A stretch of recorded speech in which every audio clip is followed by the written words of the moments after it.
ఇప్పుడు చంద్రశేఖరరావు గారు ఏది జరిగినా ఆయన కొన్ని తెలివితేటలు ఉన్నాయి. ఆ తెలివితేటలు కాస్త అతి తెలివితేటలుగా మారి ప్రతిదానికి ఆయన చేసింది వేగంగా ముఖ్యమంత్రి గారు కదిలిండ్రు.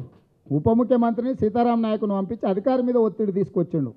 ఈరోజు చర్యలు ఏం జరిగినాయని అడుగుతున్నాం మనం.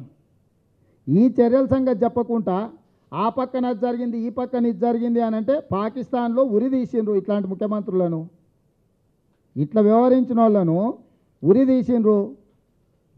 ముషరాఫ్ను తీసుకుపోయి లోపలేసిండ్రు. కేసీఆర్ను కూడా అట్లనే చేయాలని కోరుకుంటుండా. ప్రతిదానికి పనికిమాలిన ఉదాహరణలు చెప్తాడు. కేపీఎస్ గిల్ను జైలు శిక్షించింది, దాన్ని ఆదర్శంగా తీసుకొని ఎమ్మెల్యేని జైలుకు తోలొచ్చు కదా.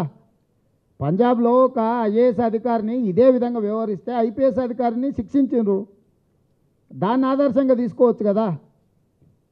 మనం మంచిని ఆదర్శంగా తీసుకోవాలనుకుంటున్నామా, చెడుని ఆదర్శంగా తీసుకోవాలనుకుంటున్నామా? కాబట్టి ఈ అతి తెలివితేటలు అతివాదనలు ఇవన్నీ పక్కన కట్టిపెట్టండి. చర్యలు ఏం తీసుకుంటావో చెప్పమని అడుగుతున్నాం. నువ్వు లాగులు దడవాలన్నావు కదా. మహిళల దిక్కు చూస్తే ఎవరు లాగు దడుస్తుంది, ఏడ దడిపించిన ఒకటి ఉదాహరణ చెప్పమను. స్నేక్ గ్యాంగ్ ఏమైంది? వరంగల్లో 2 ఆడపిల్లల్ని ఎస్టీ ఆడపిల్లల్ని మానభంగం చేసి చంపారు. ఏమైంది? ఈటల రాజేందర్ కానిస్టెన్సీలో ఎస్ఐ కానిస్టేబుల్ ట్రైనింగ్ పోయిన అమ్మాయి మీద లైంగిక దాడులు జరిగినాయి. ఏమైనాయి? ఇలా చెప్పుకుంటూ పోతే 100 ఉదంతాలు ఉన్నాయి. 1138 రేపులు జరిగినాయి 2015-2016లో కేసీఆర్ ముఖ్యమంత్రి అయినాక మన రాష్ట్రంలో. దేశంలోనే 3వ స్థానంలో ఉంది మహిళా రేపుల మీద తెలంగాణ. ఈ ప్రసిద్ధి చెందిన ముఖ్యమంత్రి గారు అయిన తర్వాత ప్రతి సంవత్సరం మినిమం 1100 పైనే రేపులు జరుగుతున్నాయి ఈ రాష్ట్రంలో. వాటికి సమాధానం చెప్పాల్సింది విడిచిపెట్టి పక్క రాష్ట్రం గురించి చెప్తున్నాను. పక్క రాష్ట్రంలో ఇన్ని రేపులు జరగలేదే. నేషనల్ క్రైమ్ రికార్డ్ బ్యూరో లెక్కల ప్రకారం 2015-16లో 1138 రేపులు జరిగినాయి తెలంగాణ రాష్ట్రంలో. 2015లో 1117 రేపులు జరిగినాయి.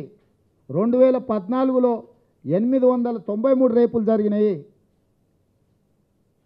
ప్రసిద్ధి చెందిన లాగులు దడవాలన్న ముఖ్యమంత్రి గారి నాయకత్వంలో 14లో 893 రేపులు జరిగినాయి. 15లో 1117 రేపులు జరిగినాయి.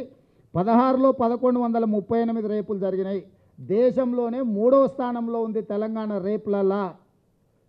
ఇది ఘనత వహించిన చంద్రశేఖరరావు గారి పాలనలో తెలంగాణ రాష్ట్రం సాధించిన గొప్పతనం.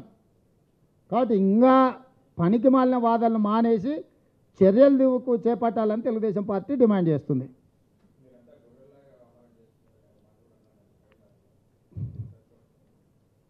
చెప్తాం ఇంకా దాని గురించి మళ్ళా. మేమైతే తోడేళ్ళం కాదు, గొర్రెలు మంచివే. కేసీఆర్ లాకటి తోడేళ్ళ వ్యవహారం తెలుగుదేశం పార్టీ కానీ తెలంగాణలో ఎవరు చేస్తలేరు. కాబట్టి తోడేళ్ళ లాంటి కేసీఆర్కు మేము ఎట్లా గొర్రెలాగా, తెలంగాణ సమాజం గొర్రెలాగానే కనిపిస్తాయి. ఎందుకంటే మేయడం నేర్చుకున్నాడు కదా బాగా. అదే అంటే అందరినీ అదే ఆయన ఏంటంటే తోడేళ్ళ వ్యవహారం తోడేళ్ళలాగా వ్యవహరిస్తున్నాడు కాబట్టి ఆ రకమైన మాటలు మాట్లాడుతూ తోడేళ్ళకి ఎప్పుడు గొర్రెలు లోకువనే కదా.